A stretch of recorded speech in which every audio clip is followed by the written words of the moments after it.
Ever watched a whole hospital full of top experts miss a failure mode because they never bothered to inspect the system boundary? Stick with me because this isn't just a miracle diagnosis. It's a brutal lesson in blind spots, bias, and what happens when the invisible person in the room is the only one actually doing root cause analysis. The conference room at St. Mary's Hospital felt like a pressure vessel at its limit. Fluorescent lights, tight faces, coffee gone cold, and the kind of silence that builds when every known option has been exhausted and nobody wants to say it out loud. In the center of the storm was bed 304, an 8-year-old girl who had been in a coma for 3 weeks, a patient so baffling that the hospital had pulled in specialists from across the country. Neurology, cardiology, toxicology, pediatrics, infectious disease. Over 100 brilliant minds had taken their swing. They'd run everything. MRI, CT, EEG, spinal taps, autoimmune panels, metabolic screens, cultures, repeat labs, consults on consults. The results kept coming back clean enough to be maddening. No tumor, no bleeding, no infection, no obvious genetic marker, no clear toxin in the blood. It was as if her body had simply powered down. And then, in the middle of what everyone in that room treated like the most important medical meeting of their careers, Amelia Johnson raised her hand. Amelia was 14. Quiet posture.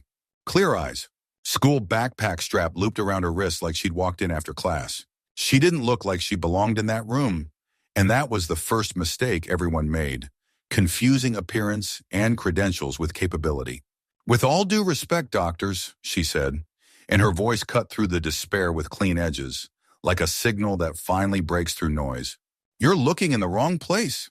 Dr. Richardson, head of neurology, and the kind of man who was used to being treated as the final word, nearly choked on his coffee. The room had glitched. A teenager daughter of a hospital cleaning worker interrupting an emergency consultation? Before he could fully recover, Dr. Peterson, a senior cardiologist with the posture of a man who'd never been challenged by anyone he didn't already outrank, muttered without even looking up, "You shouldn't be here. Where's your mother?" The comment landed in the room like a casual shove. Amelia didn't flinch. She'd lived in these hallways for years, waiting after school while her mom, Linda, worked double shifts cleaning, mopping, and emptying bins so other people could do their jobs in clean, bright rooms. Amelia had spent those hours absorbing everything: words, charts, fragments of case discussions, the cadence of decisions. And what these doctors didn't know, because nobody ever bothered to ask, was that Amelia's mind ran hot and fast. She had a tested IQ in the extreme range and a memory that held details the way a hard drive holds logs. Time-stamped, retrievable, precise. The first time anyone noticed was when she corrected a dosage calculation she overheard as a 10-year-old, and the resident double-checked, went pale, and realized she was right. Amelia looked around the room now, not intimidated, not angry, just locked in on the problem. "The patient does not have a primary neurological condition," she said, calm as a diagnostic readout. "She has chronic lead poisoning." Laughter rose immediately, sharp, reflexive, dismissive. Dr. Martinez, the toxicologist, shook her head as if she was being asked to entertain a fantasy. "We tested for lead 3 times. Negative."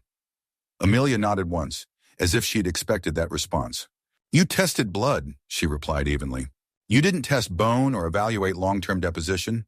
In chronic intermittent exposure, blood levels can look normal between mobilization events. Lead stores in bone. Under physiological stress fasting, illness, growth spurts, it redistributes into blood and tissues. Resistance to anticonvulsants fit chronic lead exposure with episodic redistribution."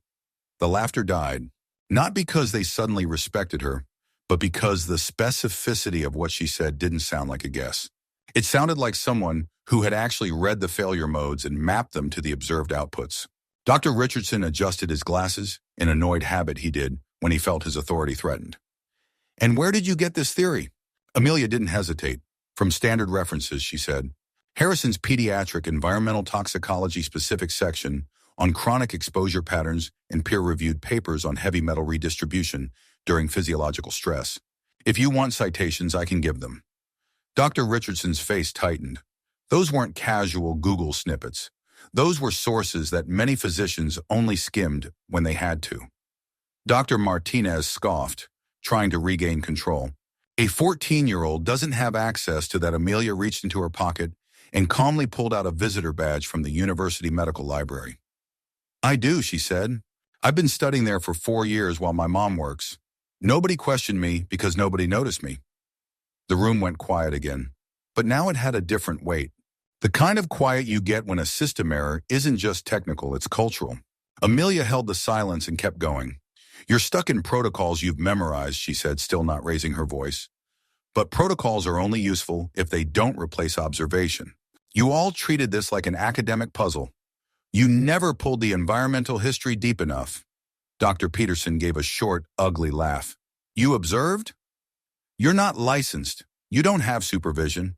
You have nothing that gives you the right to have an opinion. Amelia's answer was simple and brutal. I have eyes, she said, and I remember details you ignore when they don't match your first assumption. Made the entire room shift from irritation to discomfort. She started replaying their own decisions back to them like a recorded trace. 3 weeks ago, Dr. Richardson, you ordered an MRI for a suspected tumor. When it came back clean, you said, interesting, the symptoms suggest a mass, but the tests show nothing. Then you pivoted to idiopathic epilepsy. Dr. Martinez, you ruled out poisoning after an early negative blood lead screen and didn't pursue exposure history. That wasn't medicine. That was checkboxing. Dr. Richardson slammed his hand on the table. Enough, I will not be lectured by a minor. At that moment, Linda Johnson appeared at the door, still holding her mop, panic written across her face because she'd realized Amelia wasn't where she was supposed to be. She knew her daughter was extraordinary. She also knew what it meant in America for a working-class black mother and her teenage daughter to challenge powerful professionals in a closed room. Amelia, she whispered, fear and pride colliding. What are you doing? Amelia didn't turn. Mom, they're losing that child because they don't want to admit they missed something basic, she said, voice steady but edged with years of being dismissed. Dr. Martinez turned to Linda with a tone that wasn't just condescending. It was transactional, as if Linda's value in the building ended at the hallway floor. Mrs. Johnson, control your daughter. Linda straightened, shoulders back, voice calm in the way people get when they've had enough of being small. My daughter was evaluated by the psychology department here at 10 years old, she said. Her cognitive testing was extraordinary. Maybe you should listen before you dismiss her. Dr. Peterson smirked, but the smirk was starting to wobble because Amelia wasn't done. She didn't threaten. She didn't posture. She simply demonstrated. Dr. Martinez snapped security, but a voice cut through from the corner. Dr. Michael Chun, a young resident who'd stayed quiet until now, he said carefully. She's citing real literature. And 3 weeks ago, I suggested deeper heavy metal evaluation for this case and got shut down. That admission hung in the air like a dropped instrument. Amelia looked at Dr. Chun and recognized something familiar. Someone else who'd learned what it feels like to be ignored when you don't match the stereotype of authority. He's right, Amelia said. And here's the missing variable you never pulled into the model. She turned back to the group. You asked about cleaning products, school, household chemicals. Nobody asked what the patient does for fun. Dr. Peterson crossed his arms. And what could an 8-year-old possibly do that causes lead poisoning? Amelia answered without drama. Pottery painting, she said. Ceramics. In the basement art studio of the building where she lives. That landed hard because it was specific, testable, and most importantly plausible. The building was constructed in the early 1950s and had superficial renovations recently, Amelia continued.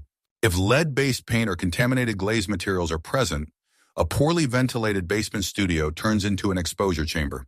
Intermittent participation means blood levels can be negative depending on timing. While bone stores accumulate, Dr. Martinez's expression shifted from mockery to calculation. How would you know the child goes to a pottery studio? Because I asked her mother, Amelia said, and her voice sharpened for the first time. In the hallway, while you were debating theories, Dr. Chun grabbed a notepad, now fully engaged. Intermittent exposure, activity with particulate. Poor ventilation, exactly, Amelia said. And the timeline matches. The child started the studio 4 months ago. Symptoms began about 3.5 months ago. That's not coincidence, it's a signature. Dr. Richardson tried to cling to authority. That's still speculation. You have no proof, Amelia nodded as if he'd just followed the script she expected. Her pocket-dense handwriting, rows of values, dates, notes. 15 days ago, she said, you ordered a blood panel. You marked it normal. But there were small deviations you ignored because you were looking for something dramatic. Slightly elevated inflammatory markers, borderline microcytosis. Subtle shifts that, when combined, form an early-stage chronic exposure pattern. Dr. Chun frowned, thinking. Dr. Martinez leaned forward despite herself. Even if you're right, Martinez said, why were the lead tests negative? Amelia didn't hesitate. Wrong timing and wrong sensitivity, she replied. You're using standard screening methodology that can miss low-level or organic lead forms, especially from counterfeit paints and glazes.